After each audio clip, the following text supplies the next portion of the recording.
A note to our listeners.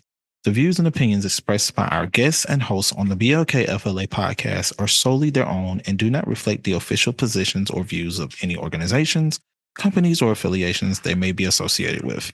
Any statements made are personal opinions and should not be construed as representing their respective employers or organizations. As always, thanks for listening.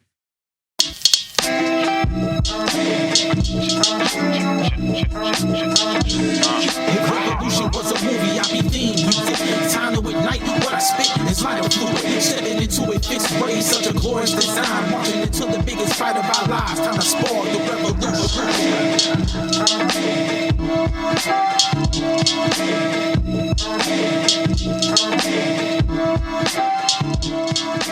Welcome to the BLKFLA experience. We are the cultural archive and political voice for the Black political movement in the state of Florida, where our purpose is to help you reimagine a Florida where Black people are able to live in freedom, equity, and authenticity. We are your hosts for this evening. I'm Jamil Davis, and this is Natasha Sutherland. Hey. Coming As in from always, Tallahassee. It's that I-10 connection, still moving lovely. And we are taking this time to dive into all things Black politics and Black culture. So let's get into it. I want to first and foremost thank everybody who viewed, shared, and moved on the episode that we previously put out a few weeks ago around Sinners. If you haven't seen it, go watch the episode. If you haven't seen the film, go watch the film. It's really incredibly awesome. And I promise you, you won't be disappointed. Yes, run to watch. Absolutely run to watch. So, to this episode, however, we're touching on a very sensitive topic. And so first and foremost, before anything, we want to go ahead and throw out trigger warning for all of the things. And so we want to preface tonight's episode by digging deep and just calling out the title as it is. Because, we like to give titles and themes for these episodes. And this episode theme is, so we still not protecting Black women. That part. So we still not protecting Black women. What's out going here in these streets. And to dig more deep into the fact that we still not protecting Black women, I decided that I would call on a few friends to come join and have that conversation with us. So first and foremost, I'd like to introduce you all to Neuteyshe Felizor, who is the South Florida regional organizer for Black Voters Matter. Yes, one of the co-workers. She's awesome. Say hello to the good people. Oh, sorry. I thought you were just going around. I didn't know. Okay, we could say a few words. Hello, great people, especially the great Black people. I love y'all. Power to the people, always and forever. I'm really excited to be on here. Y'all probably know I did an episode with Jamil like a year ago, right? It was season 1. Right, me, you, and Marie. That was cool. So this is my second time coming back, which is really cool. And yeah, I'm excited for this episode. I'm excited to hear everybody's perspectives and learn something new. I got my notepad out, got the pen ready to learn. So yeah. Thank you for having me. I appreciate you. Thank you so much. We also have a first-timer to the podcast, but hopefully somebody that will be a continued guest as we go through these seasons. It's Ieshia Williams, who is a data specialist over at SCIU, but also founding member of Pensacola Squad of Dream Defenders, Pensacola Squad, all day, every day. Ieshia and I, we're really great friends. We share this common bond. And the common bond is the 4.5-year-old that's in the back, playing on her phone in my house. Because that's the kid's mom. So, all the great things. Ieshia. Goodness, it's still weird to think of myself in that way as being a mom, because for so long I wasn't. But yeah, it's nice to be here. I hope to be able to, really add something to the conversation, and that we're able to, if we're not able to come up with any ideas and plans during this, that that we're able to do it later, or at least spark these thoughts for other people in the community, as far as where do we go and how do we challenge and shape things to protect Black women. Indeed. I appreciate you. Appreciate you for coming through. And, this is a video podcast. So for those of you all watching on video, you see the nice, attractive couple that's gracing your video screens. No, this is not the newest episode of Forever Season 2. This is Jonathan Garrett Green and his wonderful and lovely wife, Jenay Green. I'm going to allow them to introduce themselves and tell you where they are and what it is that they do. And in due deference of protecting Black women, Jenay, please. Well, thank you. Well, hi, everyone. It's very nice to meet you. I know you all have extended a lot of support to us, and I appreciate you greatly to the bottom of my heart. It has been certainly an experience, one that is hard to put into words a lot of times. But personally, I feel like, I married my husband for a reason, right?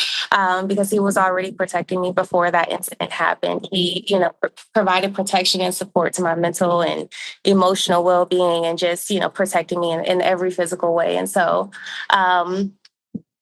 I have been in a situation where I've experienced domestic violence, right? Where it wasn't pleasant. It wasn't easy to grow throughout that situation, but I did it, right? I had a couple of attempts of escape and I survived. I made it out and I'm happy, right?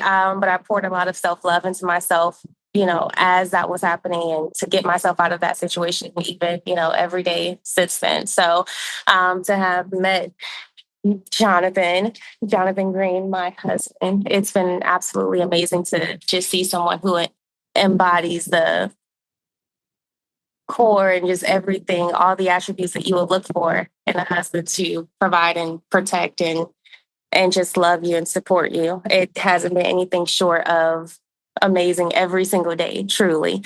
And so when that situation in Alabama happened and we were, pulled over, it was absolutely terrifying.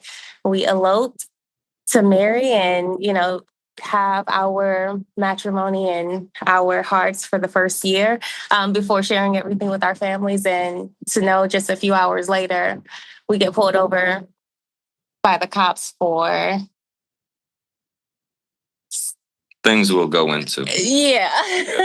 But, all of that, it was absolutely terrifying. I thought I was going to lose my husband, right? And so it was terrifying. And I just know with everything that he did in that moment, I know it was terrifying for him as well, but I just appreciate him for what he did, because I know what he did was right. And I have utmost confidence and trust in his decision and leadership of our union. So I'm very proud and happy. Thank you. I appreciate that. And everyone, is Jay Green, the Revolutionary. Jamil, thank you for having us. And definitely some aspects just from a shared perspective and our individual perspectives, moving in an autonomous fashion in a union that is trying to be focused for both of our empowerment.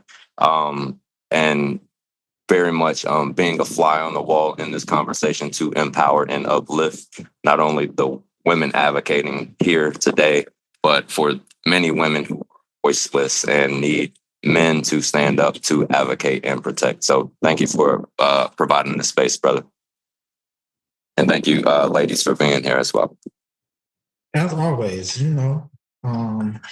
we got the space to provide. We're going to make sure that y'all have the voice to uplift. Ieshia, before we dig deep into said topic for this evening, you're the newbie to the podcast. So we have to do our normal thing that we do with the new folks. This is what we like to call the BLKFLA top 5. So if you get 2 top 5s, the first top 5 is top 5 favorite artists. Okay. Top 5 favorite artists. Does it have to be in order, or they just are my top 5? Because I'm not even sure I can necessarily put them in order. Don't gotta put them in order. Dope. Okay. It's gonna be probably kind of weird, but it is what it is. So top 5.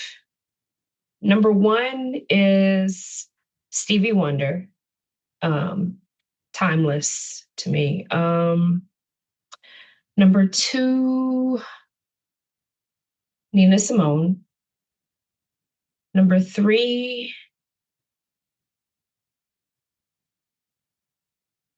it's hard to, honestly, number 3 will go Tupac, number 4, Kendrick Lamar, and number 5, this is gonna sound weird, but I really like her right now. I feel like she could be in my top 5 for like a long time. Doechii. So Doechii was on my list too, and I cannot believe I forgot Tupac from my list. So no, you actually incredible. did say Tupac. Did for I yours. say? Okay, just making sure, because I was like, how did I miss that? So Ieshia and I, like, we could definitely split like duties on a road trip with the music. Like, we would get along just fine. Listen, no, Doechii. I can respect Doechii. I definitely respect Doechii. Okay, your second top 5 is top 5 organizers or cultural icons that have shaped you as an activist or organizer. Ooh, top 5. Okay, so I'm going to stick with people that have passed, because you know what they say about like never meet your heroes or idols or whatever. So number 1, Ida B. Wells. Well, Ida B. Wells Barnett. Always and forever. Let's see. 2. Goodness gracious.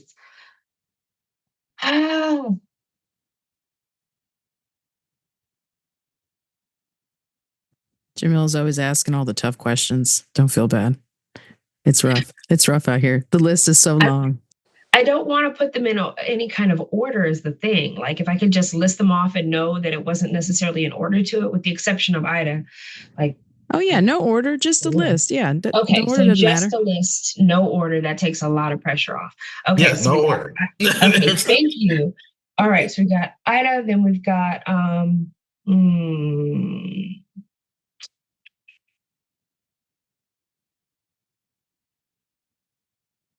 Harriet Tubman.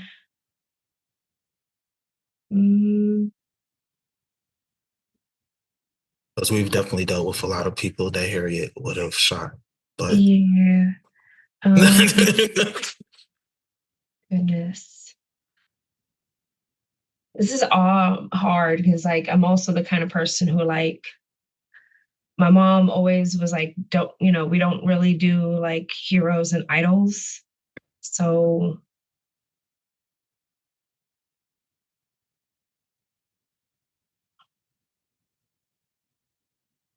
I'm going to go with the 2 just because, oh goodness, well, no.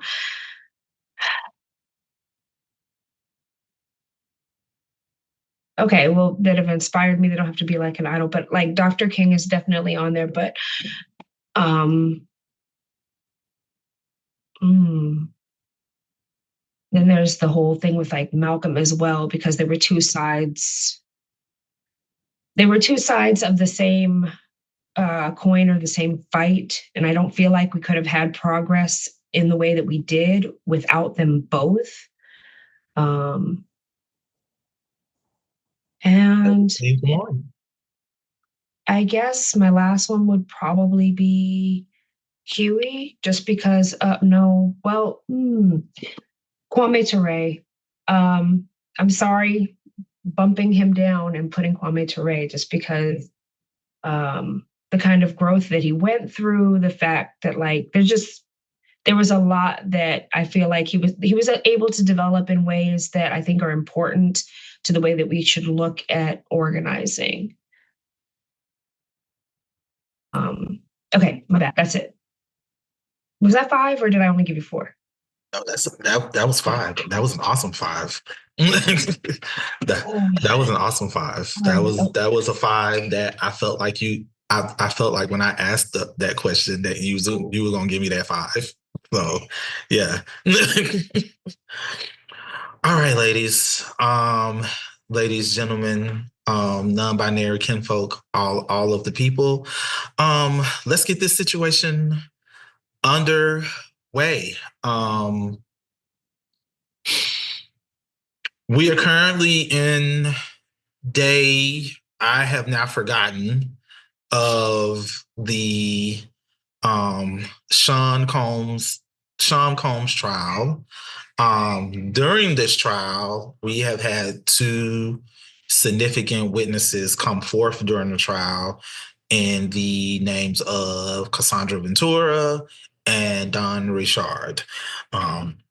Both are former artists of Bad Boy Entertainment, Combs Enterprises, Don with Danity Kane and Dirty Money, Cassie as a solo artist. Out of the 2, though, Cassie becomes the individual who ends up having a relationship with said Sean Combs.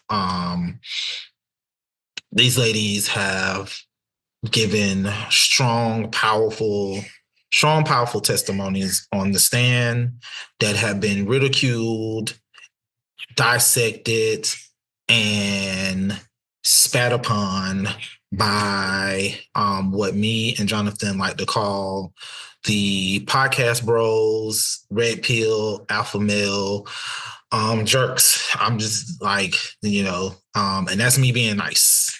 That's me being nice.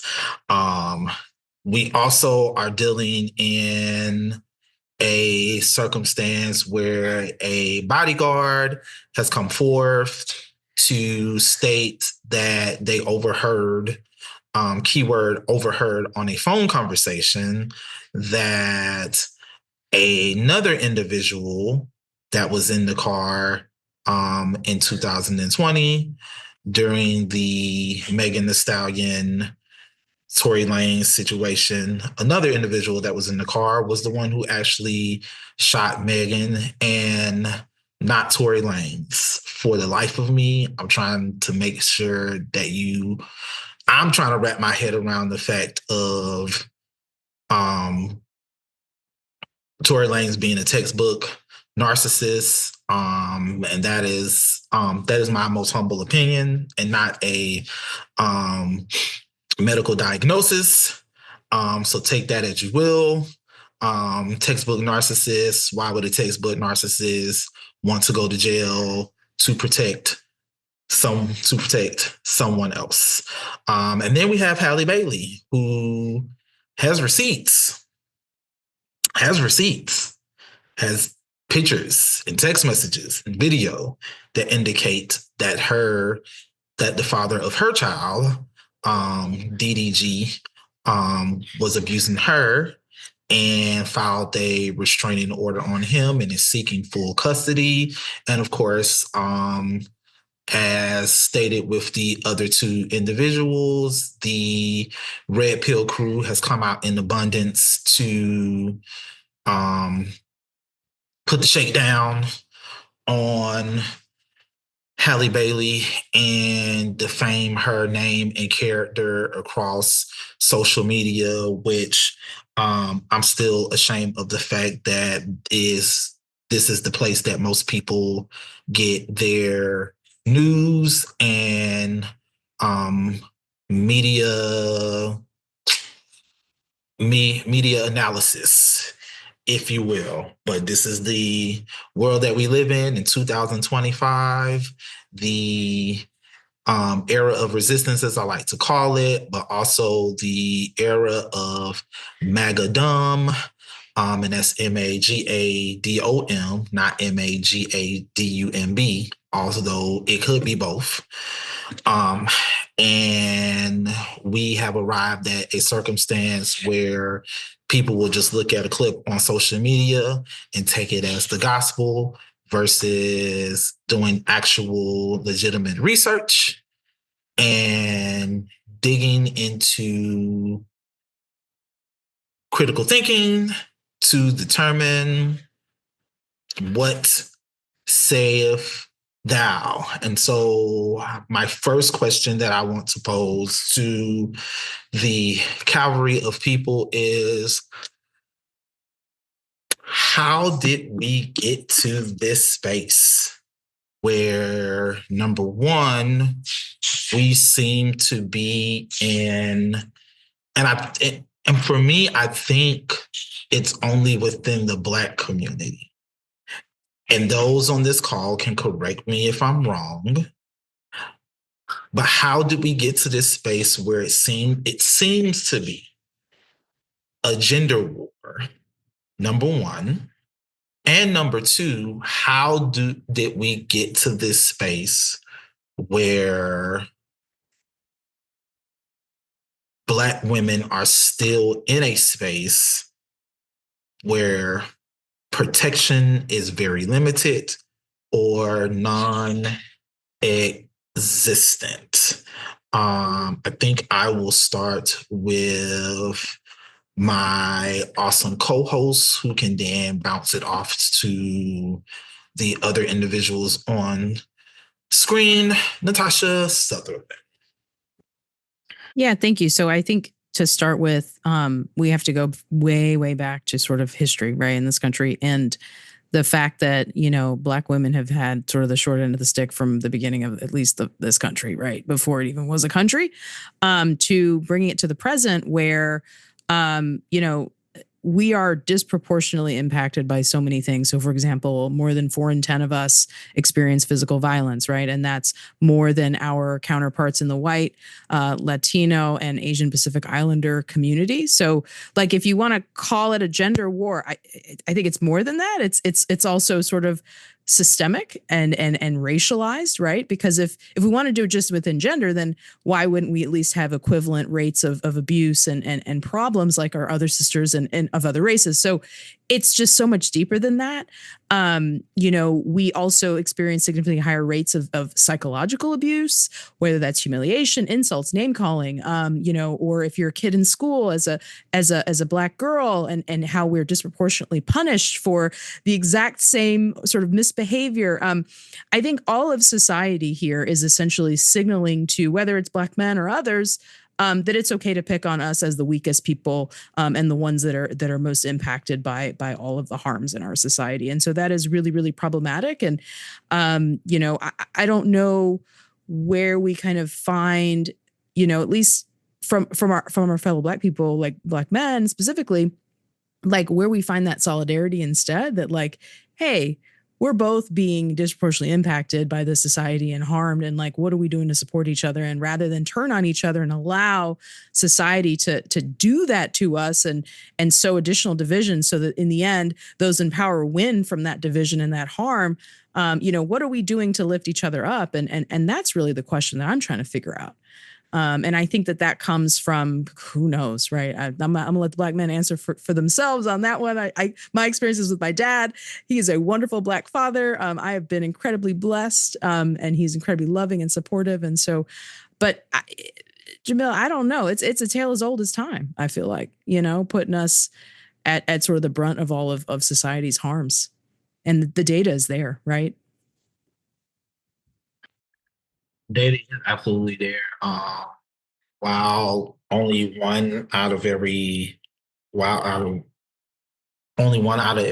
men have experienced some form of sexual or domestic violence in their lifetime, 1 out of every 4 women have experienced some form of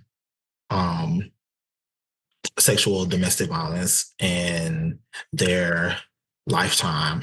I know and understand that we just stepped out of a 100th anniversary of the birth of one of the most prolific activist organizers within the 20th century, El-Hajj Malik al-Shabazz, affectionately known as Malcolm X, who gave us one of the most dynamic quotes that sums up a lot of this, which is the most disrespected person, not woman, person. The most disrespected person in America is the Black woman. The most unprotected person in America is the Black woman. The most neglected person in America is the Black woman. Those aren't my words. So, I mean, if y'all want to find, the red pills, if y'all want to find somebody called a simp, call Brother Malcolm that. Even though, you all love to say that, power to the people, y'all quote him as much as y'all want to quote everyone else, but fail to keep that quote in your arsenal of things that you want to bring up when it comes to Brother Malcolm. I'm going to pose that same question over to you, Ieshia. All right, my bad. So, same question. Well, as you asked the question, I had started writing out just kind of how I see it, how I would frame it. I would agree with Natasha. We have to, in order to do this topic justice, we can't do that without going back to enslavement. And what I would phrase as being state-sanctioned abuse and violence of Black people, but specifically when we look at who they were mostly pulling from the continent, a lot of times it was Black women and Black children. So I think we've got a lot of history to look at right there. And when we look at who is abused in our society, we can look directly at where did it start, and with whom did it start. Then I think another important part is the fact that when all of that did quote unquote end, because that's debatable, it was followed by zero accountability. Like they literally decided, I think we're all aware of the fact that they decided that for those who had to give up ownership of other human beings, that they were due financial compensation as a result of having to give back people who you're not supposed to be able to own anyway. And then when you also look at it in the sense of like, well, usually when we look at people who are traitors, right? So the Civil War, if I'm not mistaken, that was a war about what, at the heart of it, there's this element of treason because you're supposed to be fighting against the United States. So if the United States wins a war against a party, we typically have ways that we engage with and deal with traitors or people who were found guilty of treason. And in the case of the South, it was woefully there was a lot of negligence as far as that is concerned. And I feel like there are echoes of all of this throughout what we're dealing with even now, where we look at people that are in positions of leadership and they're supposed to be, accountable for the things, the harms that they committed, people who may have died as a result of COVID, things of this nature. But then we look at everything and we see, well, this person wasn't held accountable. And now what are we dealing with now? We're having to deal with the ramifications of not taking someone who genuinely meant people harm, not taking seriously the fact that they will, and acting as though it's no big deal. And now we're literally at the brink of losing our democracy. If I'm not mistaken, one of the first pillars that's come into direct harm has been the media, and the fact that we have like very powerful, very wealthy people at the heads of these corporations who are now backtracking and saying, oh, well, I might have at that correspondence dinner, or I may have at this award ceremony stated that, the fourth estate is very important and that the fourth estate needs to be protected, except when it comes down to this person is going to sue me and then use the power of the FCC to strong arm me behind it. Like I feel like I may have I'm not trying to get off topic, but I feel like it's all very much connected in the sense that like, we don't hold people accountable. We don't do anything. And then at the end of the day, we want to look at the situation and say, oh, well, why aren't we protecting this group of people over here who's, constantly being abused and murdered? And I think it was an NBC story that talked about Black women are 6 times more likely to be killed than white women, data reveals, right? So there's some serious discrepancies here. And I feel like it all goes back to the fact that we never hold people accountable when we should. And that I feel like that is true when it comes to Sean Combs. I feel that is true when it comes to, people abusing Halle Bailey. I feel that that's true when it comes to people abusing Megan Thee Stallion. We don't want to hold people accountable. We'd rather say, well, Bill Cosby was going to buy that, he wanted to buy NBC or ABC or CBS or FBI, whatever. It doesn't even matter. Throw a bunch of letters. He wanted to buy something, and that's why there was a problem. He didn't really harm those people, right? It's that they wanted to take down a Black man. That's how I feel about it. So. Prolific. Jenay, I'm gonna throw it to you actually. All right, I'm ready.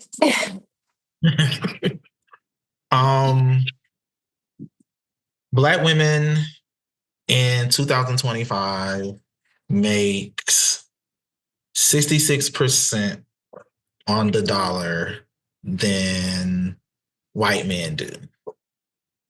July 10th of this year will be Black Women's Equal Pay Day, because that is the actual day that it takes for Black women to make the same dollar that white men make when they woke up on January the 1st, 2025. It takes that much amount of time for them to get to the dollar. And the sad state of affairs, and I don't even know, not 2025, actually 2024, because it takes them a whole year plus an extra couple of months to get to the same dollar that a white man made in 2024. We have seen Black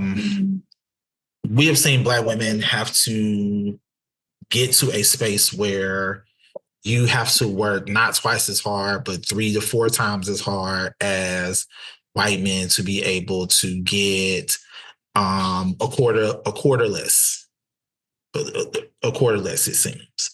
We are, especially in the state of Florida, we are experiencing one of the largest pay gaps for not just Black women, but just Black people as a whole, but focusing on Black women, how do we defend the honor of Black women, even when it comes into the public and private sector workspace? And what are the steps that we take to ensure that Black women are getting their fair share within those spaces as well?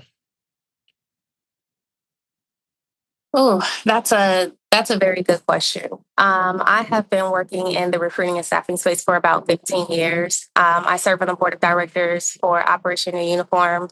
I help with active duty who are soon to retire and their spouses with transitioning into the civilian workspace to help them get jobs and understand they have an identity outside of the military. I myself am a service-connected disabled veteran. I served in the Navy for 8 years. I served in 3 operations overseas. So I understand both worlds of civilian and military, and just, toggling that line a bit and doing my community service work and helping other veterans, even if it's just a matter of connecting them to the proper resources. So in the recruiting space, or helping people, more so for Black women, necessarily, we have to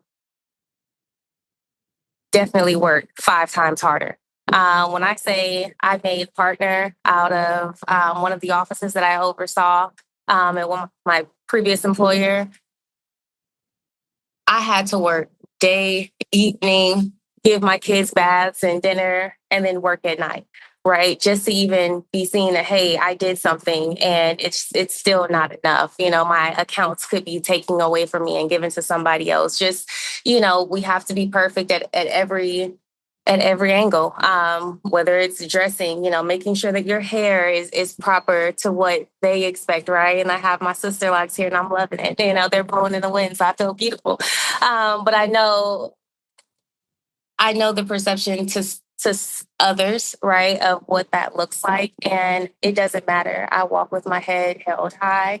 I walk with confidence and I command the room. And we all have that power, right? We have the Black girl magic, if you will. We come in and we command it. It's always Leo season every year, all year long. So, but just being confident in knowing what we have to offer and knowing that what we bring to the table makes the impact needed for effective change, right? And so I think if we just hone in on whatever it is that we're looking to do in the field, just become experts, make sure that we're dressed appropriately, and with our hair, wear it naturally. It's beautiful, but just wear it with confidence, right?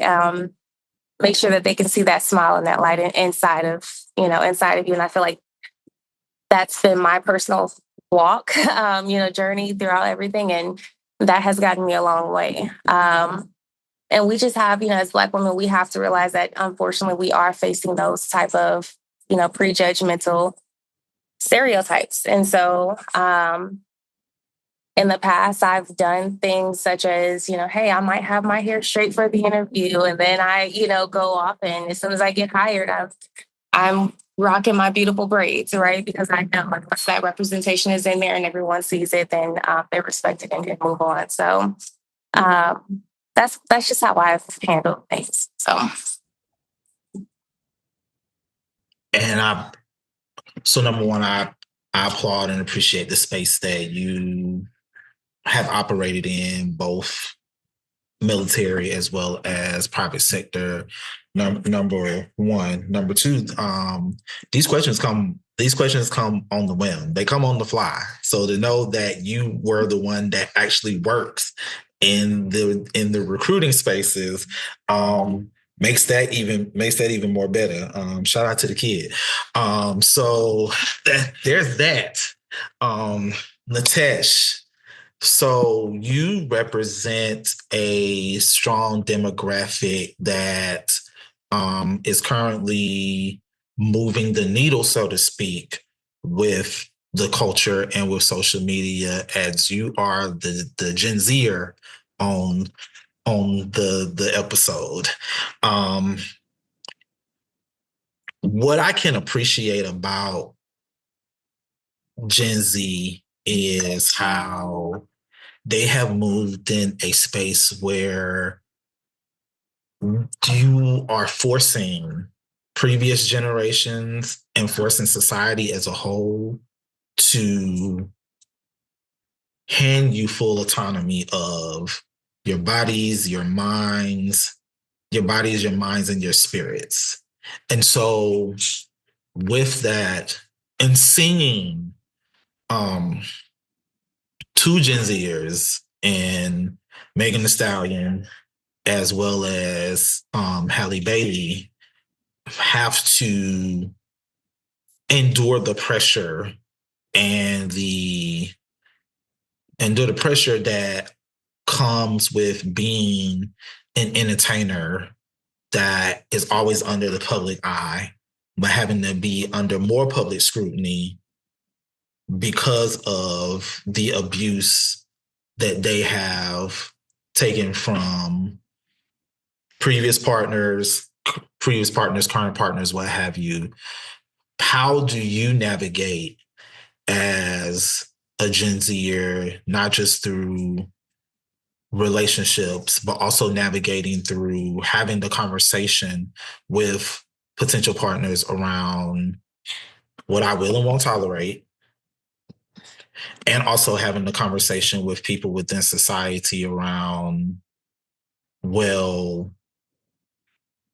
you have to look at the nuances surrounding the abuse and harms that these individuals have had to endure and are currently enduring because of the scrutiny that they are facing from people within social media. Okay, so I kind of look at it in two ways. So I'm going to answer this in a twofold way. In terms of on a more local level and interpersonally, how I deal with those types of hardship with, ageism, being a Gen Zer, especially in spaces with older people, even if they're just like a couple years older than me. Like one of our beloved coworkers, whom I was asking for advice for on how to deal with an issue at work. One of the things she mentioned was, and you're young, Natasha. So it's like statements like that, it comes with love, but when you really dissect it, there's a deeper rooted meaning to it, which typically is you're, immature or you lack wisdom or knowledge on certain aspects of life in which other older people may have, while you do not currently. And that's something that Gen Zers specifically have fought against, like when it comes to ageism, because legally ageism doesn't even cease to exist unless it's for older people. Like I believe if you're 55 and older, then you can like sue for ageism. And Jonathan, you're a lawyer, so you could correct me if I'm wrong. But when it comes to like younger people, how do we get justice for discrimination when it comes to our age and being young? I think on the flip side, especially in the gun violence prevention space, there's a lot of younger people that are, way younger, like middle school, high school, some folks even like in elementary that are speaking up, and older people are realizing like, wow, even though we're older and we may have more experience, that doesn't necessarily mean that we know everything. And, I personally have always had the value system and belief that you can learn from anyone, regardless of, status. You can learn from a homeless person, or to be politically correct, a person experiencing homelessness. You can learn from a 4-year-old. Like I learn from my 3 and 5-year-old nieces all the time. And a lot of the things that they teach me, and I think this applies broadly to younger people teaching older people, it's not always a direct sentiment. A lot of the times there's symbolism within the messages that we then have to understand ourselves. We have to do a little bit of work ourselves as older people to understand younger people, because all the lessons may not be verbalized. So I think just, and what helps is, taking a step back from our ego, like in terms of, just understanding like you may not be right about everything. You may not know everything, and that's okay. And so I think, we've always kind of fought for that, like our independence, our voice, like even, personally speaking, I was always the black sheep of my family.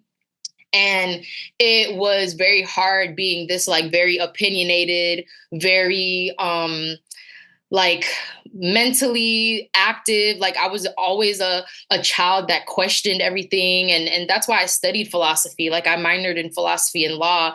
And I believe that as a child, you should question everything. You should question everything in general. And I feel like maybe one of the things older people can do, specifically parents, is to not, and especially within the Black community, is to not reprimand your kid for asking questions, right? Like in black households, if you ask a question, just, because to you it doesn't make logical sense, so you're just asking because you're curious, to a parent, like specifically a Black parent, that's considered talking back. Right. And a lot of the times we're either, verbally, some are abused for that. Some are physically abused. Spanking is very common in Black households. And I think like Gen Zers are kind of stepping away from that and, physical punishment as a sort of reprimand or, just, I guess, teaching moment for their children, which I'm really happy. And like, just side note, like I really love watching Jamil, interact with his daughter. And it really has brought me to tears. Like, you've seen it, Jamil, because I literally like will see how patient you are with her. And she's just being a 3-year-old. And then I'm like, damn, like, if every father could be like this, like we would be moving, we wouldn't be moving the needle. We would be moving mountains. So, a lot of the things do start with fathers.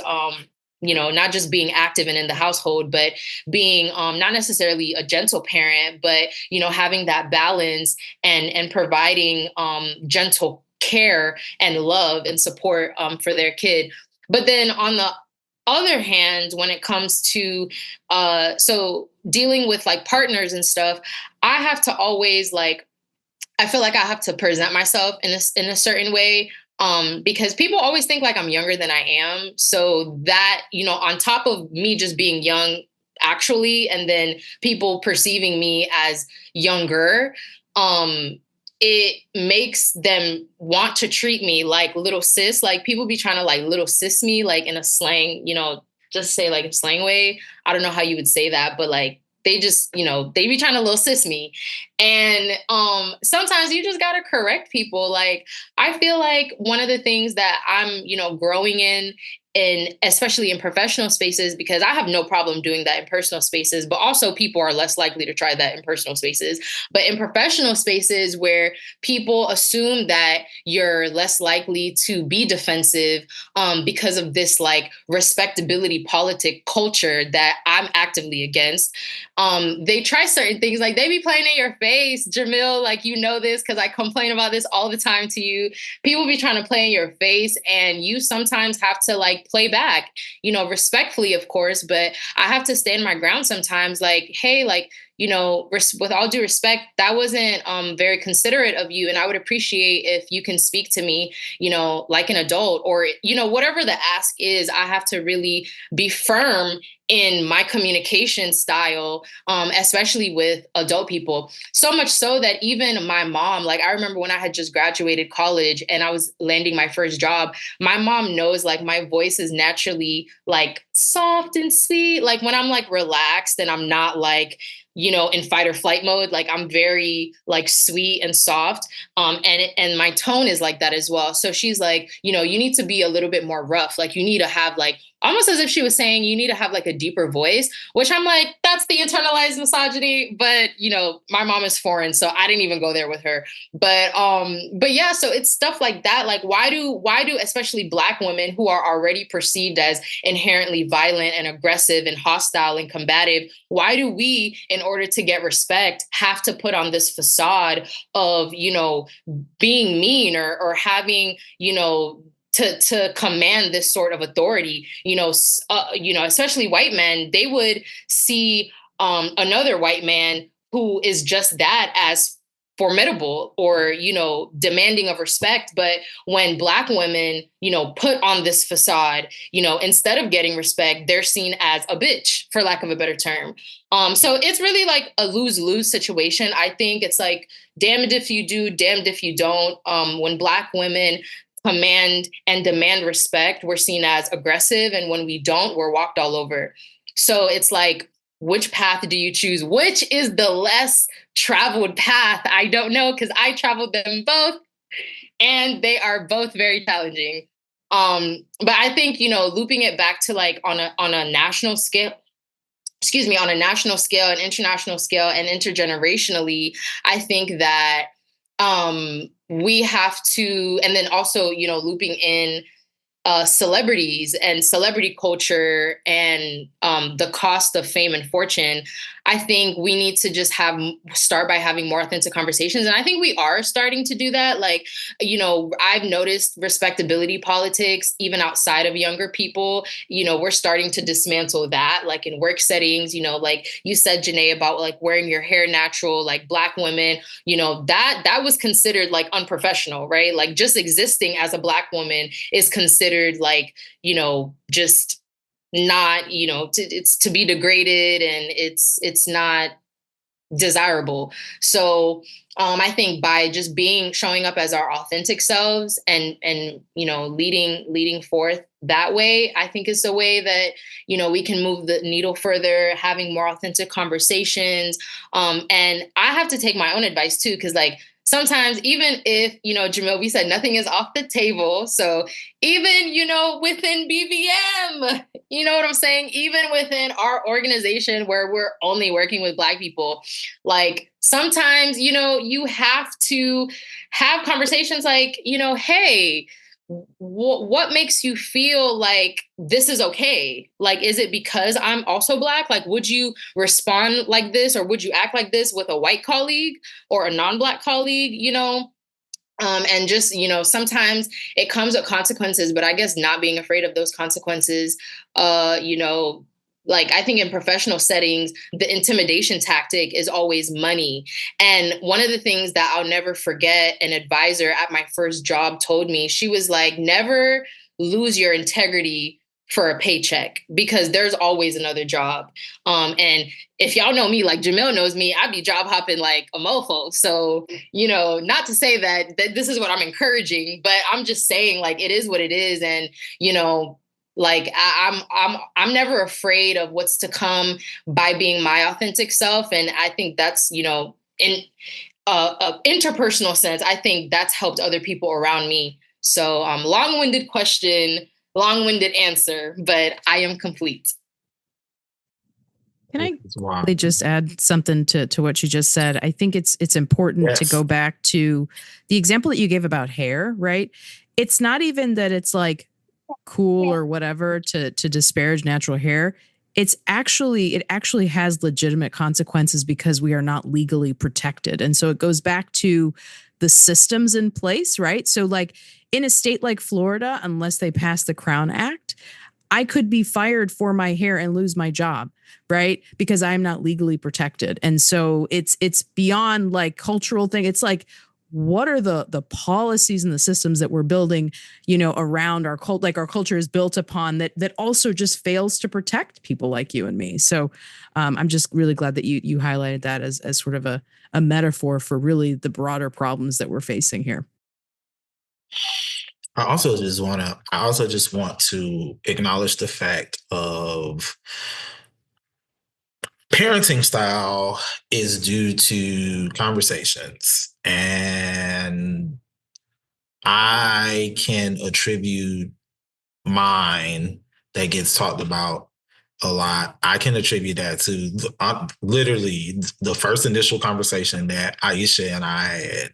And Ieshia can attest to this and also chime in like, we not going to do this. This is an absolute hard line. No. One of the first books that Ieshia handed me when we first were in a relationship with each other was this book that she holding up right now by Stacey Patton. It's called Spare the Kids. And it gives a historical, shout out to the kid. It gives a historical account of the reason as to why Black parents beat their babies. And we had made the decision. That is a hard no. That is an absolute hard no. And there were so many other things that were hard no's. There were things that were compromises. There were things that we were just flat out, just like, as parents, we weren't going to do because of the not just the historical things that happen within the Black community, but also the historical things that happen within our lives and within our relationships. Ieshia, yes, because I want you to come off mute so that way we can see, so that way we can know exactly what that chapter is that you're holding up. So I love this one. Chapter 4 is entitled, Would Jesus Whoop a Child? And so this one, I love how this one, like, there's certain points that it brings up, like the whole thing people like to say a lot. I was actually just talking to a friend, Cassandra, about this yesterday. How people say, spare the rod, spoil the child, which, if I'm not mistaken, that's not actually in the Bible. And then there's this other part that when you tie them together, the whole, I think it's the Lord's Prayer, where it's thy rod and thy staff, they comfort me. So when you take all of that and you look at historically what words have meant and how the translations have come about, it becomes, there's a very good argument that we are misinterpreting, that we misinterpreted a word to mean rod when it should have meant when it should have been wisdom. Because, like, when I remember as a kid reading through things and thinking to myself, like, I don't understand the difference between like a rod and a staff, but I do understand the difference between wisdom and a staff. And I understand, like, that if a shepherd is leading a flock, I don't think that a shepherd would typically decide that they're going to, beat their flock, because I think that they're probably going to run from you as opposed to gather close to you and feel protected, So just different things in terms of, like, the ways that we need to, like, not just decolonize our tongues, but decolonize our minds in terms of what are we doing? Why are we doing it? Where did this come from? Is it even accurate? And I think if we look at things from a historical perspective, there's a lot of things that, Jesus would not have done that people will often attribute to being Jesus-like. Shout out to the fact that what would Jesus do? Not a lot of things that the church says. But I digress. Speaking of abuse, because that was one of the things that was touched on during that lovely piece of dialogue from Ieshia. We have heard this so many times in so many scenarios, whether it be scenarios from from what has happened to one of these entertainers, or whether it be scenarios from something that has happened to individuals that we personally know that has been abused in some manner. The thing has been, well, if the abuse was that bad, why didn't they leave? If the abuse was that bad, why did they stay? And that has been a situation that has come up numerous amounts of times within this Sean Combs trial of, well, y'all see what's happened to Cassie. Cassie was an individual that was a willing participant in some of these quote unquote freak offs. Heck, she was even getting the individuals that were participating with her and Diddy in the freak offs. You know, even listening to the testimonies that she gave, the defense asked if the defense asked her if there was a circumstance that your now husband FaceTimed you, and he FaceTimed you while you were in the midst of having a sexual encounter with Mr. Combs and under oath. Yes. So like the red pills come in abundance. Well, why didn't she leave? You know, she was even with the current person that she's with now. And, you know, these are things that happen. I feel like folks are asking the wrong question. Why is she in a circumstance that requires leaving, right, in the first place? Why didn't every single one of our ancestors run away with Harriet Tubman when they were enslaved? Why don't children that are in an abusive situation just leave? We could ask a million questions, but folks are asking the wrong damn question right now, and it really grinds my fucking gears. Sorry. Like, I can't with that. But I see you got your hand up. Go ahead. Y'all go ahead. I'm just getting mad by myself in the corner. I just want to, in a scope from a male perspective, to advocate for women in the most protection as possible. I look at the entirety of, from whether the celebrity aspect, the individual woman aspect, being a mental health advocate, working in social service spaces, when it comes to domestic violence, it takes a survivor of domestic violence, who is normally a woman in those scenarios, 7 times on average to successfully escape. And what social services deems as a successful escape is either successfully leaving the environment with that person or death. Death is a successful escape. But the thing is, you're not a survivor if the aspect of death occurs. And even that terminology changing from a victim of domestic violence to a survivor of domestic violence to empower the individuals who go through this. But also, and the summation of the perspective that I see is that because of white supremacist thinking, that through patriarchal laws implemented after the abolition of slavery, that because Black men were allowed to vote, that the patriarchal nuances of laws were perpetuated. And then, like Ieshia spoke on earlier, once emancipation occurred, what happened during Reconstruction to end Reconstruction effectively in the law was a subsequent president enacted the Compromise of 1877, which withdrew all Union troops from the Confederate South to implement institutions such as the Daughters of the Confederacy, who were over the erection of the Confederate monuments that went up across the South for the psychological mind imagery of that, the symbolism of that.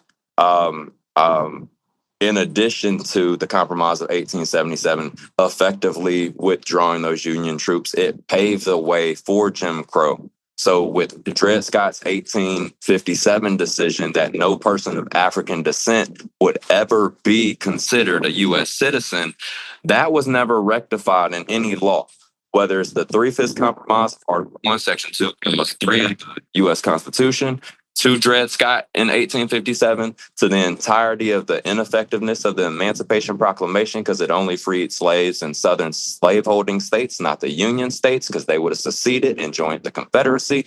And then Reconstruction amendments that was Black people's most empowerment. That's when you had my third great grandfather, Asa Goodson in South Carolina, was elected judge, was elected state legislator, was run out of South Carolina for giving fair and impartial rulings, irregardless of race, by the governor, had to move to North Carolina. My grandfather died not knowing who this man was.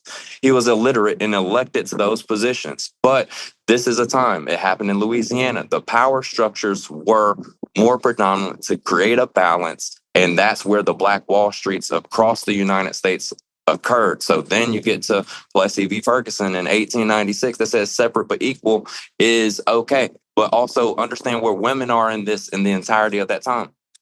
It takes to 1920 to get to right to vote enacted. Women didn't have the ability to have financial independence until the 1970s, when credit cards and bank accounts could be had without a man on the account, whether it be your father or your husband. How do you escape spousal abuse? How do you escape spousal rape if you can't save money? If your husband finds out you have a secret stash of money to leave him to survive that instance, and you can't escape for decades. So we are just catching up to laws that still haven't caught up with now, and inflation. The fact that and before COVID, inflation minimum wage should be about $30 an hour. That post-COVID, if women still aren't earning the same potential, but also that goes into the patriarchal aspect of the Black man to protect women. And I'm sorry for the elongated response, but listening to each of you and to support it in the vision that I see from my perspective. Black men adopting a capitalistic mind state to be in spaces where we do not advocate for our women, to protect them, to get what Massa had, and Massa, M-A-S-S-A, the Hebrew word for oppressor, to get those things Massa had while at the detriment of our women. Jamil, like myself, I have two daughters that my protecting my wife, my protecting my mother, my protecting my children for the future generations must be my advocacy in the power I have to speak for myself and for women around me and for women who don't know me. Even being divorced, I have to forgive the women who've hurt me in my life as a freedom fighter, as an advocate for Black people. The arrest that happened in Alabama has reignited my Pan-Africanism. I saw Malcolm X, one of his clips yesterday, said, you can't appease white people and be an advocate for Black people. You can't serve two masters, like the word says. It's going to be people you piss off. So either you're going to piss off some white folks or you're going to piss off your people. But if you can't advocate for both sides and to be completely Pan-African in a sense of it's not wrong that white people want and have had their own and have their own. It's not wrong that individuals of Asian descent, individuals of Hispanic descent, it's only demonized when Black people say we want power and equality through equity. Thank you. Well, I appreciate it. Neuteyshe and then Ieshia. No, it's me and Natasha both snapping like at the same time. Yeah, no, that was great. That was great. But I was gonna say, because the quote that you said, Jamil, you started off with was, if the abuse was that bad, then they would have left.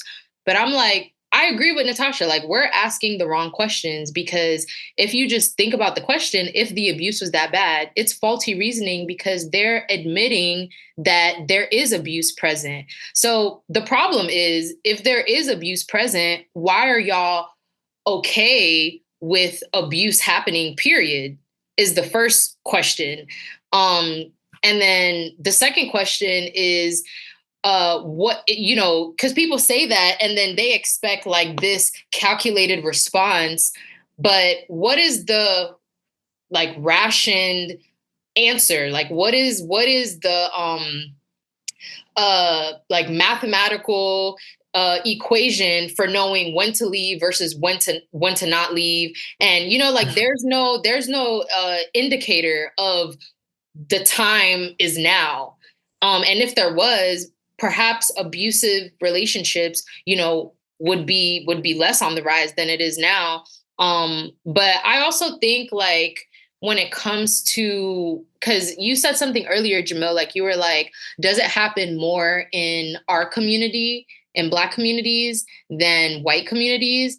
And I'm like struggling to say that it does in fact happen more in our communities, more than the idea of it not necessarily happening more, but it probably being documented more, it being like advertised and marketed more because white media has a specific agenda against Black people, obviously. And, there's, imaging does a lot to like our brains and, what we're being exposed to, especially on the media, whether it's social media or news, like that will affect like later judgments, years behind, decades behind, or, forward. So it's like, it kind of makes me think like, is it intentional that we do see a lot of this, like even within our algorithm, like over the last couple of days, like I've seen so much within my own algorithm of Black women getting abused. Like one of the most recent things was the judge. I don't know if y'all saw, but this Black woman judge who got pulled over by the police officer. And he actually, or I guess he didn't know that she was a judge, even though she had her like judge gown on. And then he was like, why are you dressed like that? And he was just being like smart about it. Like, trying to make it seem like she's just, dressing up for Halloween. And she was like, aha, I'm a judge. And I'm going to make sure like you're indicted on this. Because he basically blew her taillight out. And, he was so stupid because his dash cam got it. So before he did it, he covered his body cam, but his dash cam got it, which is why I saw it on my feed. Like it went viral. So it's just like Black women in power are not even protected, right? Like you would think a judge has like the final say, right? And then look at what happened with this judge. And guess what happened to the guy? He literally got suspended. He didn't get fired. He didn't get arrested. There's no fine. There's no real penalty. He got paid leave. That's insane. But then when you think about the system that we're in, like Natasha was saying, like it was created for that specific situation to happen. And somebody earlier said, I think it was Ieshia, but someone talked about, oh no, I think it was Jonathan, talked about how there were people who didn't necessarily, they weren't like valid in their positioning, like, they were getting hired without proper documentation or like licensure or, whatever study. And that's not a thing like just in Black communities. Like people be wanting to make it seem like, Black people are unintelligent. Therefore, we get special treatment for sometimes getting these positions when we didn't deserve or earn them. But, them slave patrols back in the day, like they didn't need licensing. They didn't need, an education. They didn't, a lot of white people who worked for other white people in order to maintain whiteness and white land, they didn't have any, form of paperwork that validated their credibility, but they still did their job. And in fact, I recently learned that in Fort Lauderdale, in historic cis-trunk Fort Lauderdale, Black Fort Lauderdale, that a lot of the, former like first couple of police officers were, there was a word that they called it. And I'm so upset that I can't remember this word, but they essentially called on these random people that, white people trusted in the community in order to make their rounds. And they just got promoted to police officer and chief and all of this, that, and the third. So it's like white people do get special treatment and white people do get promotions. And if you want to say the titles and the positions and then the statuses of power that are not deserving, way more than Black people do. But then when Black people, it comes out that this person, happens to be in power or have gotten this seat or, just got like an advantage, I guess you can say, it's suddenly an issue, as if white people have never killed folks, have never, slaughtered whole communities, whole civilizations in order to get land, in order to get power. Like, if we want to call a thing a thing. Sorry. Or just to get a piano. Right. Like let's call a spade a spade. Go ahead, Ieshia. I'm sorry. This conversation definitely gets me fired up. Because now the part that we're looking at now, like So what Jonathan was saying made me think more about something that I had been thinking about already, which was just that like, why can't we look at, or why can't, and I'm not, you know what I'm saying? Like in the context of the people that we're talking about, why can't they look at empowerment of Black women being exactly what it is, which is the empowerment of our entire communities? Like, if we do well, you do well, especially if we're in partnership with each other. I mean, my success is literally your success. So like, I'm really questioning, like, why are we so tied to this white patriarchy in terms of, you know, head of the household, blah, blah, blah, blah, when, if let's just be honest here, for the majority of us, that has not been a successful recipe. For the majority of us historically, our mothers, our grandmothers, our great grandmothers, at least I know my great grandmother and my grandmother had to work, and they had to work to help support the household, because if they weren't working, they weren't eating. So, and this is not even just like an American thing, because like my maternal part of my family comes from Bermuda. So this is an issue that goes beyond just American society, right? Like, and then the other part that like a lot of this made me think of as well is just the decline that we're seeing like here in Florida with unions. And what made me think of that was what you were talking about. Will you pronounce your name for me again? It's Natasha. Natasha, yeah, Natasha. Natasha. Okay. I was like, no, it can't just be Natasha. Okay, Natasha. So what you were talking about in terms of like the officer just got suspended, and that immediately made me think about how, well, obviously, because the police unions are very strong.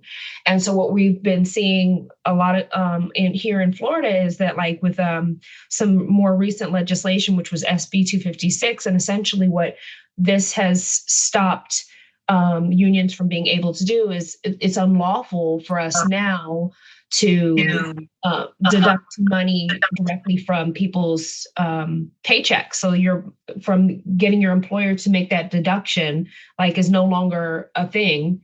And a lot of times we're having to like find other avenues of having people sign up with like their debit card or whatever to be able to do this, not even necessarily being able to do like an ACH payment, right? Which obviously makes things a lot more difficult, which is the point. And I'm just, sorry, I feel like I'm trying not to ramble. I have a tendency to do that when I get excited, but it's just, I'm very curious about like how we can make sure that these conversations are really being had, that people are really understanding that like we stand to lose a lot. We stand to lose our ability to support our families. We stand to lose our ability to maintain community if we don't take seriously the empowerment of Black women. My bad. No, my bad. No, my bad at all. Like I just for the life of me can't wrap my head around the fact that nobody in these conversations of, so we'll just focus on Cassie. Nobody in these conversations of that situation, when they ask why didn't she leave, nobody understands the fact that she signed the bad boy when she was 19 years old. Nobody understands the fact that 6 months after she signed to the label is when the relationship between her and Sean Combs started. Nobody understands the fact that that essentially means that the person that is your partner is intrinsically tied to your financial well-being. Nobody understands that we haven't even asked conversations around what threats he may have made to friends, family members, people that were close to her. Like, she tried to leave at one point, started having a dating situation with Kid Cudi, and then Kid Cudi, who will be a witness in the trial this week, Kid Cudi's car mysteriously just explodes.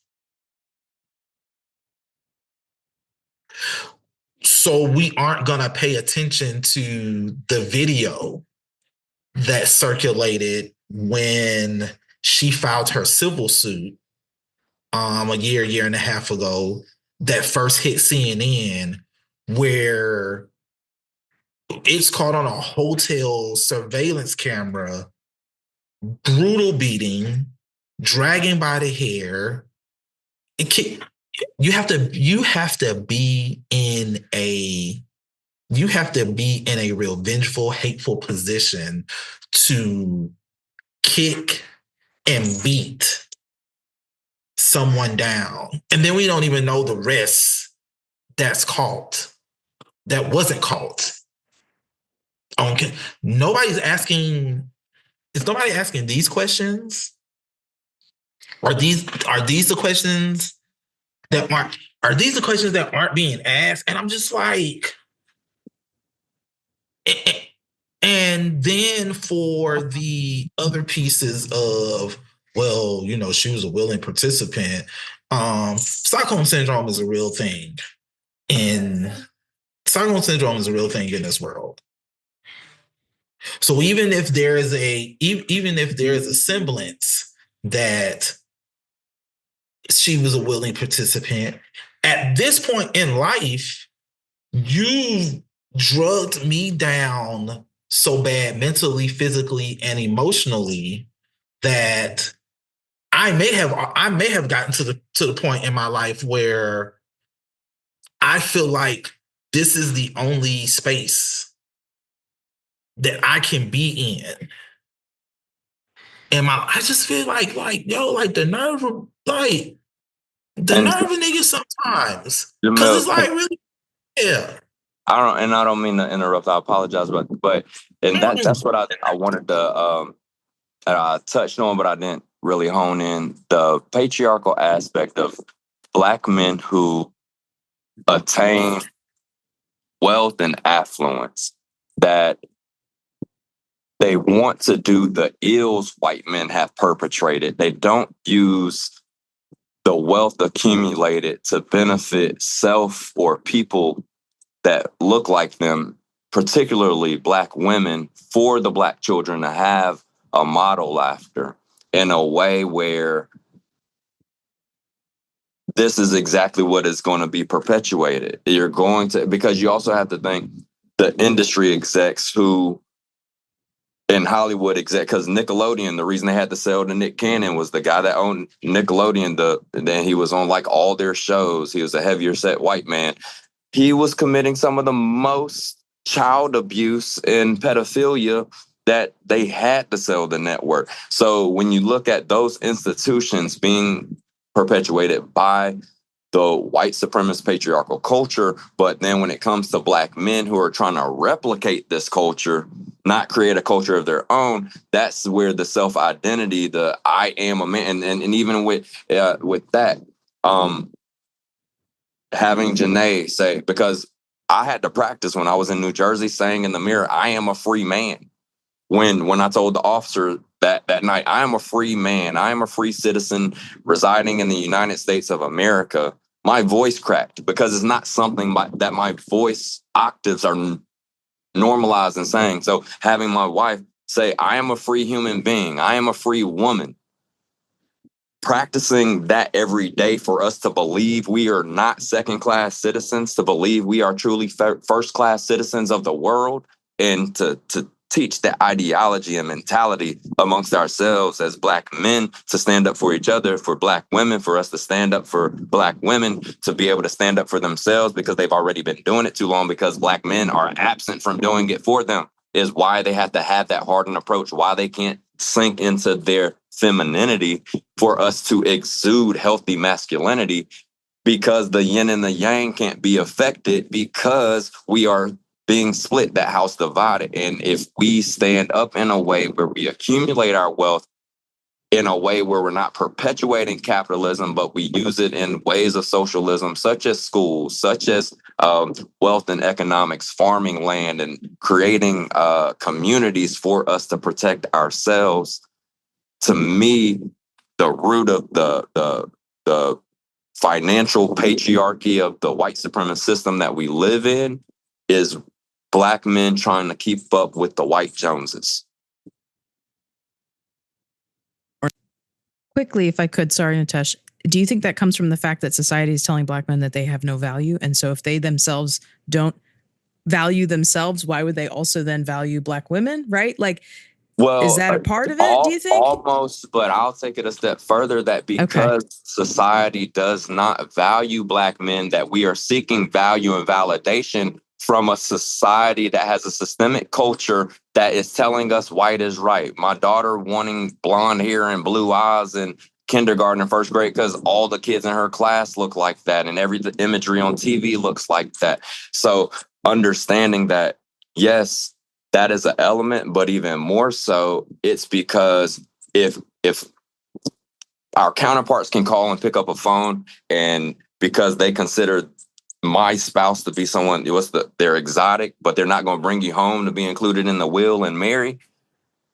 What wasn't it coming to America? Sowing your royal oats. They use our women to play, but it's the Loving v. Virginia case. It's not a fact that it's interracial marriage. It's the fact that you're not willing to protect the Black woman. And then it's emasculating as a Black man to know that if my Black woman leaves for my white counterparts, it's because I don't have access to resources to protect her. And then he's going to dog her that the moment he doesn't want her or in his life, that she's stuck without resources. And I want to protect this woman, but how can I when I'm already, it goes back to the plantation, the overseers holding while master has his way with your woman. It's the psychological version of that.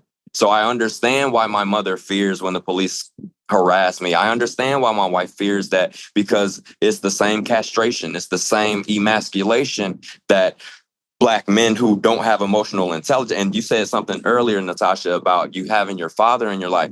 That's one aspect too that I think we have to consider, that women have either had their father in their life or they haven't. So either you had an emotionally intelligent man who you've never seen that in that same light with other men in the world, or he was not an emotionally intelligent man as a father, and the abuses we suffer are things, cycles we repeat in a sense. But also the men who are not emotionally intelligent, finding women are trying to, it's almost the savior complex of the Black man, because we know you're in this plight. We want to, and so we subject ourselves to these abuses when, and it's not your fault. It's this man has never healed. And that's not the excuse. He's in an environment where he's never able to catch up. He's sinking before he started. And that's the yin and the yang, where if we don't support each other, we're both drowning, and we are what is needed to keep each other afloat.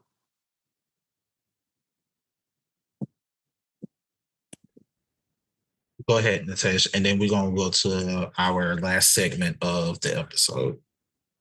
Yeah, I was actually going to say the latter half of what Jonathan said, like about Black men needing to protect Black women, but it's like some of them don't, because of like internalized anti-Blackness, but then I think a larger majority don't, because they understand the repercussions of, being militant. And like Black men are already militarized. And, something that I learned recently from my Black male friend was that he's speaking broadly for Black men, but he said that what makes him comfortable in his masculinity is provision and protection.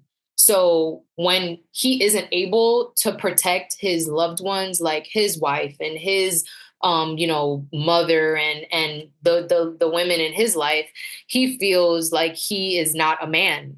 Right. And then like, I think it connects to that conversation of like, what even makes a man, right? Like, is it solely provision and protection? Like, can you still be a man if you don't have that? And for the reasons because of, because white supremacy, unfortunately, is stronger than any man's individual masculinity. And then another thing that I want to like connect this to is, have y'all noticed the Colosseum and the whole, both the physical and like the cultural aspects of Rome are very, it's almost like equivalent to football. Like, have y'all noticed that? So like, I recently made Jamil, you was gonna say something? I was just saying very much, yes. Okay, because like I made the connection and I'm like, So basically, the culture of Rome was they would gather around in these large stadiums and, pay to see people being killed, whether it was by a bull or, like a man with a sword or whatever. But that was like romanticized, like violence was romanticized. And a lot of the times the people who were in the pit, in the playing field, they were peasants. They were, people looking for a quick buck that, folks found on the side of the street, like trying to make money and, to appease all these rich white folks in the stadium, in the audience. And so I'm like, wow, when it comes to men and masculinity and football, I know like a lot of, historically, a lot of brothers have gotten into the football league from a young age. Like they started playing football as a means, either from their coach or from their father, if their father was in their life, as a means to kind of like whether it's to delineate or, to re-navigate their aggression, whether it was the kid who was about to drop out of school or, the kid that was getting in fights all the time. It's like, even when you watch these coming of age movies and it's about like the little black kid following his dreams and leaving behind the oppression and the poverty and, all the violence in his community to then become a football player. Like, I don't know. Have y'all seen All American? The show All American on Netflix? Love that show. One of my favorites. Yes, love that show down. If you haven't seen All American, I highly recommend you watch it. And it's on Hulu or Netflix, one of them. But basically Netflix. Okay, so basically that's kind of like that coming of age. It's like this guy who, I'm not going to spoil it, but this guy basically gets a football scholarship. He lives in the hood. It's like this dual reality that is being filmed of him navigating the trenches and then him moving to this upscale white neighborhood to become this athlete, this football player. So it's like, and this is a fiction, but, we see this play out in real life where, men their masculinity is tuned down, either that or, removed completely or just re-navigated to the football field, right? Like we're told we shouldn't, that Black men shouldn't be so militant. And I have this joke. I'm like, Black women, I'm like, okay, Black women are combative. Black men are militant. Next topic, please.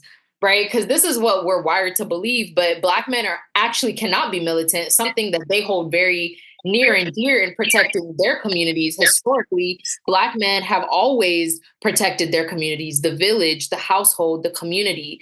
So they can't even do that because, their life is on the line. And if not their life, then their professional career. What's his name? The guy that got down on one foot? I forgot his name. Oh, Kaepernick. Colin Kaepernick. Like, look at what happened to Colin Kaepernick. The slave was told that he would never get it. He would never see another football check ever again because he got down on one knee. He stepped out of his position of the slave to the slave master, i.e., him being a football player versus the football coach and the owner of the National Football League. And, he was fighting for rights, but he stepped out of his league, and he wasn't even militant. He was just fighting for justice in a non-physical way. And he got put right back into, they made an example out of him. Right. And we don't see too many football players making statements, whether physically or verbally, after Kaepernick, unfortunately. So. Absolutely. So I want to shift it over to you, Natasha, because there is a story that is currently circulating news cycles. And the first time I actually found out about it was through your Instagram story. And it is about a nurse out of Atlanta, Georgia, by the name of Adriana Smith. And like I said, I just want to shift it to you so you can give us more context around it. And if you have any type of questions for the crew around this, for you to guide us through this particular portion. Yeah, thank you, Jamil. I think it's particularly salient as things have been circulating in the news about Black women in general for the last couple of weeks, right? We have, the conversation around abuse. We have the conversation around, why didn't she leave? What about this? What about that? And now we have a story, like I said, Adriana Smith, who was about 9 weeks pregnant back in February, when doctors declared her brain dead. So she had clots to her brain, and they basically said that, there isn't really much more to be done to save her life. She suffered a medical emergency. And so what has, though, happened since then is she has been kept on, life support, essentially, right? Like to keep her body still, blood circulating by machines, breathing, all of that, because of Georgia's abortion ban, right?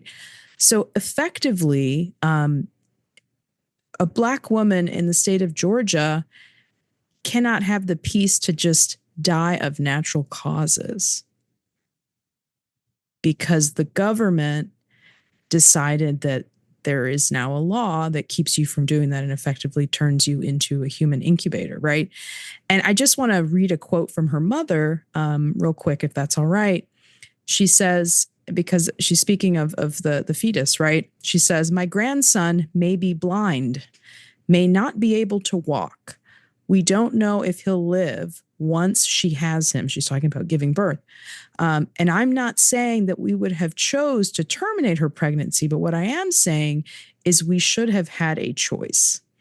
So in this country, one of the greatest countries on earth, a Black woman cannot leave an abusive relationship without public criticism.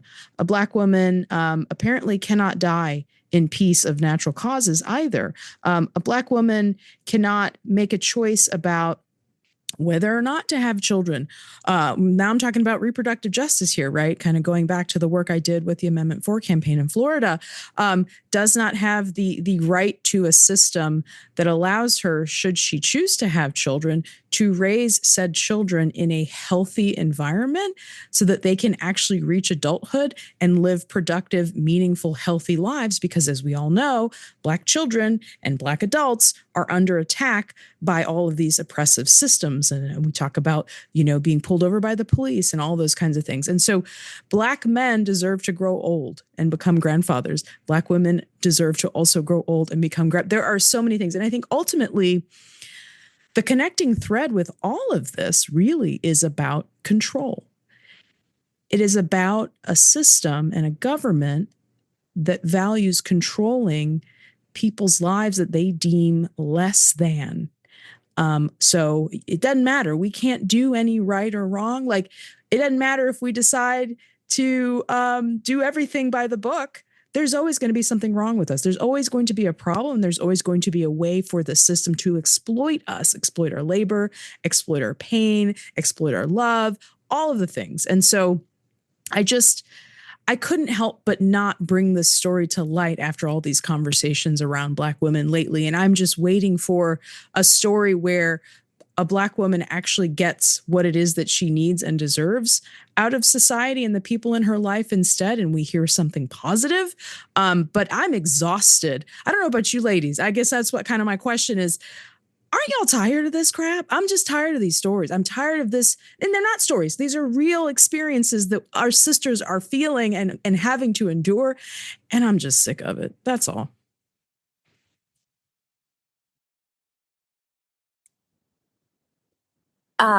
Thank you, Natasha, for that. And just in women's bodily autonomy, about 93% of abortions occur prior to 23 weeks of pregnancy, the age of viability for the fetus outside of the womb.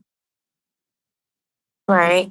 The other 7% are risky for complications to the mother or the child. I personally was high risk pregnancy for both of my children. I went through a lot of complications. And just to know that any medical reason could have tripped us into, having that, it can be very scary.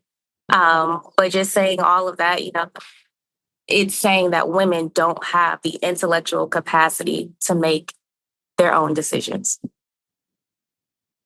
We're faced with so many decisions every day.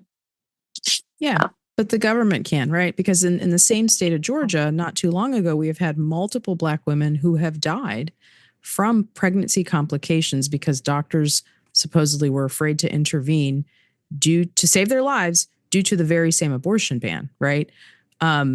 It's a scary position to be in. It's something that is out of people's worst nightmares. But kind of at the top of the call, we talked about what is the foundation of all of this. Well, the foundation of all of this is when our ancestors were enslaved and did not have control over their bodies back then either, right? We could not choose anything, right? So not a ton has changed. I hate to say things have changed. Things have changed, sure, but it's a reimagining and sort of evolution of the same oppressive systems, and it's a lot, y'all. I don't know. It's exhausting.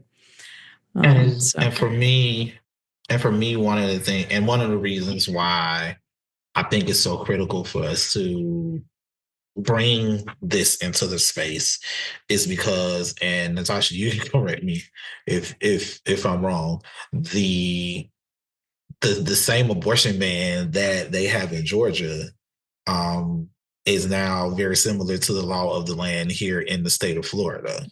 Yeah. And exactly. So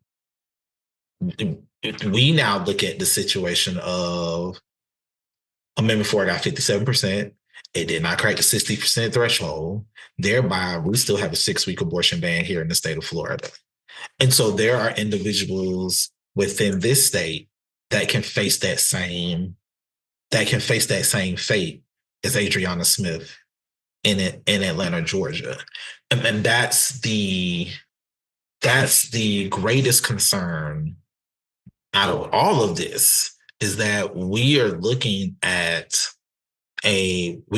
states across the country who essentially will put women, and we know this to be a fact, that's going to proportionately be Black women, put them in a space where they could possibly be human incubators to have these children, and who are going to take care of these kids. I mean, it's because go ahead. I was going to say, we don't even know, what the condition of the baby will be, right? I mean, so what kind of undue suffering is coming in, and some folks I've seen on social media were talking about like who's even covering the costs of. I mean, there are medical bills for this, right? Having someone on all of the machines, the tubes, the everything, they can't. I mean, her brainstem is not used. It's not working, right? She can't breathe on her. She can't do anything on her own.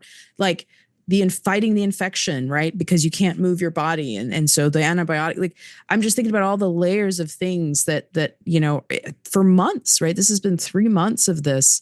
And somebody's got to pay for it, right?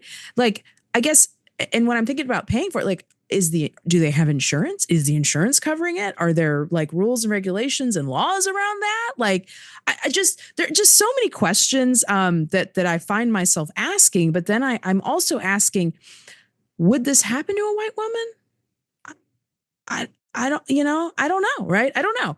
Abortion bans have affected white women, right? I mean, we have stories like here in Florida, Deborah Dorbert, who had, fetal abnormality and was forced to carry the baby to term only to hold him in her arms. And 21 minutes later, he died and they knew he was going to die, right? We've had women here in Florida that have nearly died, almost bleeding to death, basically, in a public bathroom because of the abortion. So, I mean, it's definitely possible, but I don't know, y'all. I just have so many questions, but I see hands. Ladies, please jump in. Sorry, I was taking in your questions because honestly, if you could see like my notepad here, that's what I have and what I've had since I first heard about this, which is the same one, like who's paying for all this? So then my next question is, well, what happens so we know insurance companies like to save money. They don't want to pay for anything that's, that they don't need to pay for or don't want to pay for. And if it's the family that ends up having to pay for it, we know that, you can't file bankruptcy when it comes to you can't file bankruptcy to escape your medical bills. So that's another aspect of it. I mean, it makes me wonder, like, what happens in an instance where, and this is maybe where our lawyers might be able to help, although I don't know if this, anyway, what would happen if this happens and somebody has, say, like a DNR? Would that have helped? Is there any other kind of legal documentation that we can have in place to like help protect ourselves from this sort of thing? It's very murky, very heartbreaking, very ugly, but I feel like these are questions we need to try to get answers to, because sadly, Adriana is not going to be the last person to deal with this. I like how solutions oriented you are, Ieshia. Really good questions. And I was just going to add, because I'm always thinking constitutional focuses of the law. And to me, the 14th Amendment reiteration of the Declaration of Independence, life, liberty, property, life, liberty, pursuit of happiness, that a person cannot pursue property or happiness if they're not given the liberty or freedom to pursue their life. And a mother who is birthing a child, or a mother who's, and see, that's the thing. I think the push is more so not that people are pro-life, people are pro-birth. But what happens after that life is birthed, the mother, even before getting there, her life could be saved, but we have laws being implemented that do not protect the due process aspect and perpetuate what to me is an Eighth Amendment violation of cruel and unusual punishment. This person is getting a death sentence for potentially having been raped, molested, gone through incest, or any other number of health conditions or reasons that would be more beneficial for the mother to have that autonomy of mind and intellect to make that own conscious self-decision without having men make laws on a condition they will never experience. Natasha. Yeah, I was gonna touch on how, those complications when it comes to giving birth are more apparent in Black women. As a lot of us know, Black women are 3 to 4 times more likely to die during childbirth. And I experienced this with my sister firsthand. Like, my sister almost died. Like, she had postpartum bleeding, and I've gotten her okay to like share her testimony at like other events and stuff, so I know it's okay to share it here. But yeah, she experienced postpartum bleeding, and for context, she has PCOS, as do I, which further complicates like the whole fertility issue with us and everybody else who has PCOS. But because of the postpartum bleeding, she had to have a hysterectomy. So like she no longer has a uterus. For people who don't know what a hysterectomy is, it's, when you take out the whole uterus. So like she isn't able to ever in her life again have babies. Like she can have a surrogate, but she can't give birth herself or have anything implanted in her to then give birth. So, I think that's also to say it's to say that, it's not just as it relates to birth and abortion, but just generally the healthcare system, especially in Florida, is just so terrible. Like, I mean, whether you have researched it or experienced it firsthand, like, I don't think anyone would deny that as a fact. Like, and, personally speaking, like my family and I have gone through hell and back, like being in the hospitals for different issues. Like Jamil, I had told you earlier this year, literally 5 of us was in the hospital back to back. I don't understand it, but thankfully I have people in my family who have practiced and they understand this from a biological stance. Them themselves are Black women. Like a majority of the Black women in my family are either doctors, nurses. Like there's some type medicine in medicine. So it's like, thank God, like I have my sister to call that, if I feel like I'm being mistreated at the doctor's office or they're doing something that seems like medical malpractice or, neglect, that I can call my sister and be like, hey, am I tripping? Like, is this how it's supposed to go? Because as we know, Black women are treated far worse than any other group of people when it comes to healthcare and medicine. So, which probably it explains why we're 3 to 4 times more likely to die at the hands of especially white doctors. But also, like from a historical context, the first book that was one of the, or actually no, it was that first book, but then like The Father of Psychology and like that whole thing. But then it was also a 2013, I believe, or 2015 nurses book that I'm gonna get the name because people should know this, but it literally had in the book verbatim, Black people have a lower tolerance for pain than white people do. And this is a book that you have to read and study and take tests on in order to go through clinical, in order to go through residency, in order to pass your classes, in medical school. So this isn't, they discontinued the book, but that was only 10 years ago. Like Black women are still seeing doctors to this day that are practicing based off of their knowledge on books like that. And that's only one book that they sought out, that they're like, this actually is misinformation, right? But who knows how many other books that, people have flourished their careers, their careers on.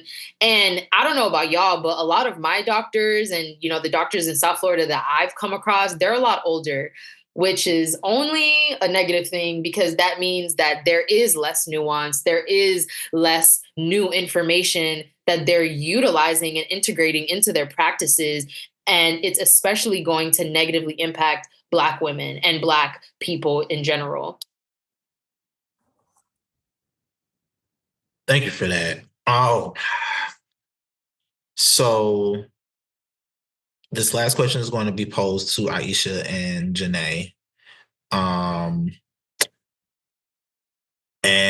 it is the last question that we always ask on the podcast, but I'm going to reframe the question for the sake of the topic on this evening. What is your vision of a Florida where Black women are able to live in freedom, equity, and authenticity? What is your vision of a Florida where Black women are able to live in freedom, equity, and authenticity? I'm gonna start with Jenay.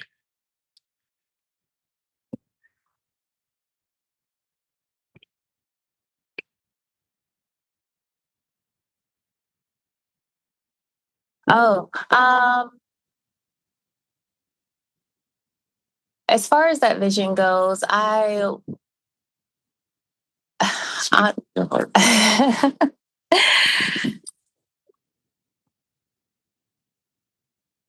I've waited so long to get sister locks, right?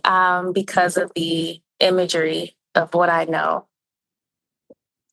right? I spoke on image and appearance earlier today when you asked me, how do we bridge the pay gap?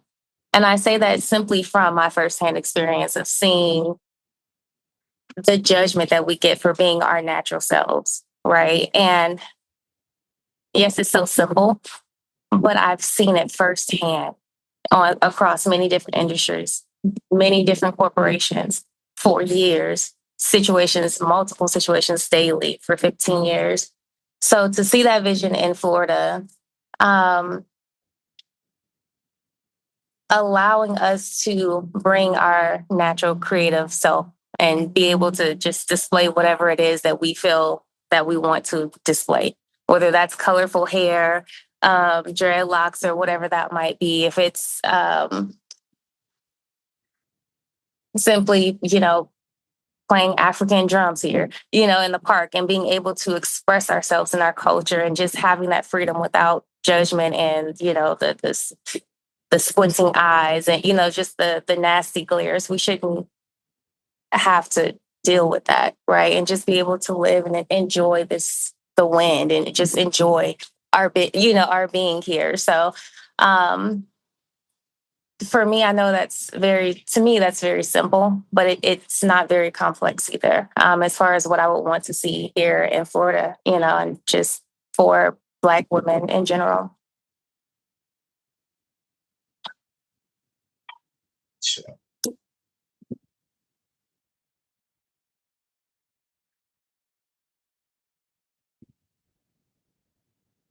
I like her answer very much. And I love your locks. I've been going back and forth, thinking about, daydreaming even about what would it feel like? What would it be like to have my hair locked? So there's definitely an aspect of I think freedom and authenticity in what you've said there, which I love. What I put down was just what freedom, equity, and authenticity look like for me in Florida. Is I put decreased policing, especially in the way that we know it today, and instead an increase in resources, safety of all of our babies, to not have to worry that you're going to send your kid to school and they may not come home, or may not be safe there. And then bodily autonomy. That one I think is a big one. Just being free to be who you are without concern that you have to be responsible for what other people's actions are or what other people's thoughts or judgments are. That's what it looks like to me. Beautiful answers, y'all. Incredible answers. Natasha, I think this was a really good episode. I think we fulfilled the objective. It was a necessary episode. How about that? It needs to be talked about. Absolutely. So once again, y'all, this is the team of BLKFLA continuing to show y'all love and appreciation for joining us on this BLKFLA experience. Stay free, stay blessed, and continue as always to get acquainted with greatness. We are out.